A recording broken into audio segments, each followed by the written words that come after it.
Hi everyone! So again, welcome back to our channel. So it's been a while since we upload lecture series about the human behavior and victimology course or subject. So today we're going to discuss the historical overview of victimology. The term victimology was coined in the mid 90s. So the crime was, of course, occurring before this time, thus, people were being victimized long before the scientific study of crime investigation began. So even though they were not significantly studied, hindi siya masyado na pag-aaralan, victims were recognized as being harmed by a crime and their role in criminal justice process has evolved over time. Here are the chronology of selected victimology events. So, it begins, diba, in 1900s. Hindi pa masyado siya pinag-aaralan about the victim itself. Pero in 1924, Edwin Sutherland include a chapter of victims in his criminology textbook. Around 1937 naman, Benjamin Mendelssohn published his writing on the rapist and his victims. So, simula 90s, so early 90s pinag-aaralan na o 1900s, early 1900s pinag-aaralan na ang about sa victim and of course sa criminal behavior. Okay? So in 1941 naman si Hans von Henking published an article in Victim and Criminal Justice Interaction. Around 1947, Benjamin Mendelssohn coined the term, siya nag-start ng term ng victimology in French journal. So, Hans von Henting in 1948, nag-publish naman siya ng libro about the criminal and his victim.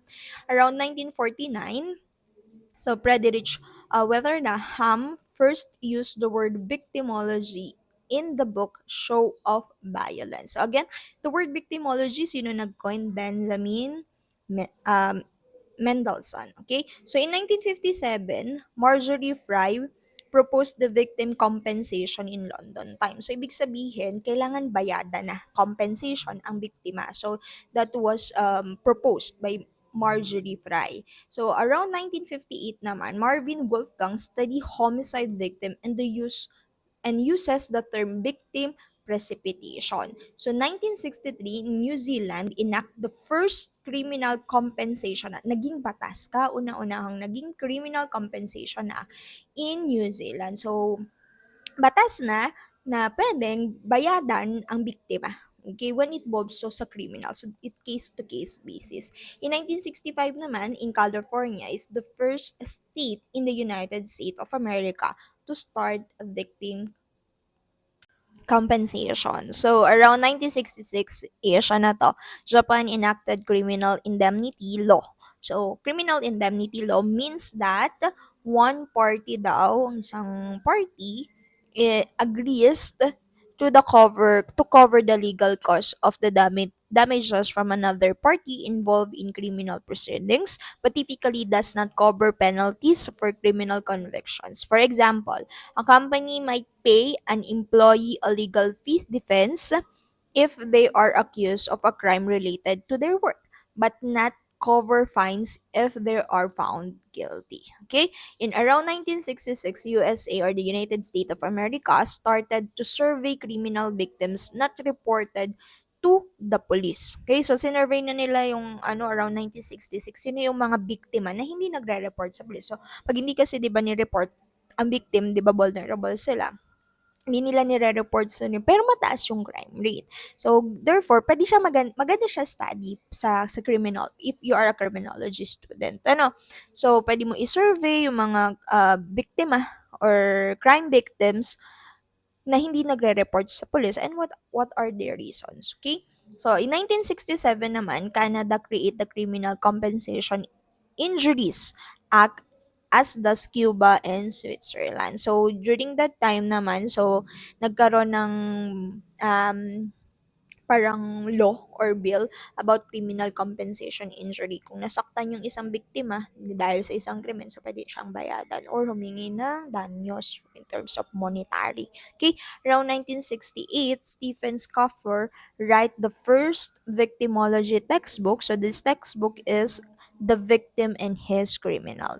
In 1972, the first three victim assistance program are created in St. Louis, Missouri, San Francisco, California, and Washington, D.C. So around 1973, the first international symposium, so yung pinakaunang seminar or symposium ng victimology is held in Jerusalem. In 1980, Mother Against Drunk Driver or the MADD was founded by Candid Leitner after one of his twin daughter was killed in a drunk driver who was a repeat offender. So around 1981 naman, President Ronald Reagan proclaimed the first National Victims' Right Week in April. 1990s, the European Forum for Victims Services was founded by all the national organization in Europe working for victims in crime in consultative status with the Council of Europe and the United Nations. So recently, 2004, so the victim or the world rather, the world Society of Victimology and its annual executive committee meeting in Orlando, Florida, adopt a dramatic new strategy or strategic plan to commit itself to the ideals and promises of the United Nations Declaration. So here are the important events about um, the different victimology status. So saan siya nagsimula? At syempre, when in ancient time pa, 'di ba? Mas concern ang mga law enforcer ma-solve yung mga crime. Pero as the time evolves, so nagkakaroon tayo ng idea paano nagkakaroon ng biktima. What are the characteristic or what are the personality involved para mabiktima ang isang tao. And all these people are going to um discuss in the next discussion and the different concept about victimology. So if you like this video, write kindly comment down below your name in section.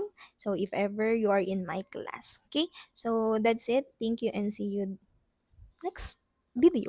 Okay, bye.